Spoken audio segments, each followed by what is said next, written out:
ये वचन मैं सुबह पढ़ रही थी तो पवित्र आत्मा ने इस वचन के द्वारा बात की और मैं आप सभी को बताना चाहती हूँ। इसमें पौलुस कहता है ये नहीं कि मैं अपनी घटी के कारण, लेकिन मैंने ये सीखा है कि जिस दशा में मैं हूँ उसी में मैं संतोष करूँ। आपको पता है पौलुस ने ये बात कहाँ कही? एक जेल के अंदर। जब पौलुस जेल के अंदर था तो उसने कहा मैं जिस दशा में हूँ उसमें संतोष। जेल में कभी कोई संतोष कर सकता है? जेल के अंदर कभी कोई खुशी मना सकता है?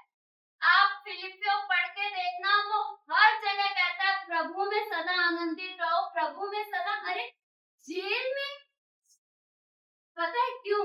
क्योंकि उसे पता था कि जो मेरी खुशी है वो मेरे आसपास के माहौल से नहीं लेकिन परमेश्वर से आती है।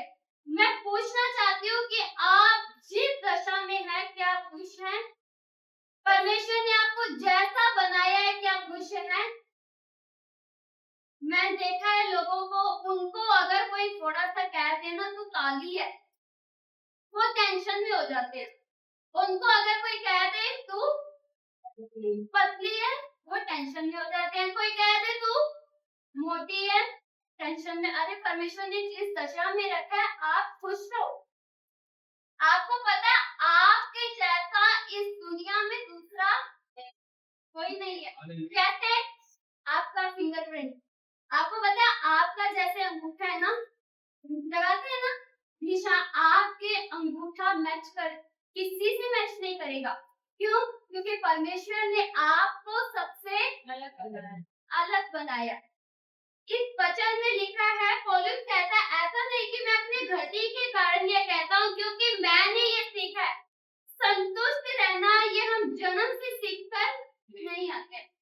हमें जब यीशु मसीह को हम स्वीकार करते हैं तो दिन प्रतिदिन हमें ये सीखना चाहिए कि मैं जिस दशा में हूँ उसमें खुश रहूं।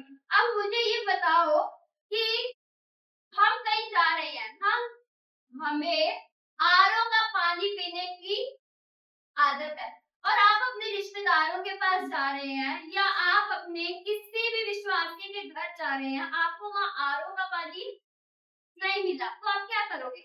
कहोगे मैं ये पानी नहीं पीती, मैं तो सिर्फ आरओ वाला पीती हूँ, ये करोगे? मसीह व्यक्ति अगर ऐसे कर रहा है ना कि मैं तो एसी में रहने वाली हूँ, मेरे से ना ये पंखे की हवा बर्दाश्त नहीं होती है, आप ये कर रहे हो, आप में मसीह का स्वभाव नहीं है। हम सब मसीह में भाई बहन है ना, भाई बहन है ना। और आप अगर किसी भी के साथ, चाहे वो विश्वासी हो चाहे वो ना हो, अगर आप वो करते हो ना कि अपना बताते हो कि मैं तो आरओ के बिना आरओ का पानी हो तभी पीऊंगी, वैसे नहीं पीती, तो आपने हर दशा में संतुष्ट रहना नहीं सीखा। मैं घर की बात नहीं कर रही हूँ, ऐसे कई बार होता है ना, हम देखते हैं जैसे कि हम कहीं गए, मान लो हम कहीं गए, किसी ने सब्जी में नमक ज्यादा डाल दिया, ये भूल ही गए, हम क्या करते हैं? बस हुआ उसने नमक कम डाला, अरे उसने नमक कम डाला, उसके बाद को ले लेके उसकी बदनामी कर देते। वचन में लिखा है जिस दशा में हो उसमें संतुष्ट रहो। मैं घर की बात नहीं कर रही हूँ, घर तो आपका है, चाहे ज्यादा हो चाहे कम हो। आप बोलते हो ना कि नमक कम है, आप बाहर जा रहे हो, किसी ने आपके लिए बड़ा प्यार से खाना बनाया ना। ऐसा ही एक बार हुआ था, मेरे पापा किसी के घर में गए तो वो नई दुल्हन थी, उसने चाय में चीनी नहीं डाली। अब वो चाय लेकर आई, पापा ने भी चाय पी ली, मम्मी ने भी पी ली और उसमें चीनी नहीं थी। जब उसने पी, जिसने चाय बनाई थी, वो कहती अरे इसमें तो चीनी नहीं है। अब मुझे बताओ क्या उस जगह हमें ये कह देना था इसमें तो चीनी नहीं है? क्यों? क्योंकि कोई बड़े प्यार से बनाता है ना, वो उसके मन में रह जाएगा, बताओ आज मैंने क्या कर दिया, आज मेरे से कितनी बड़ी, किसी को नीचा नहीं दिखाना है। हमारे यीशु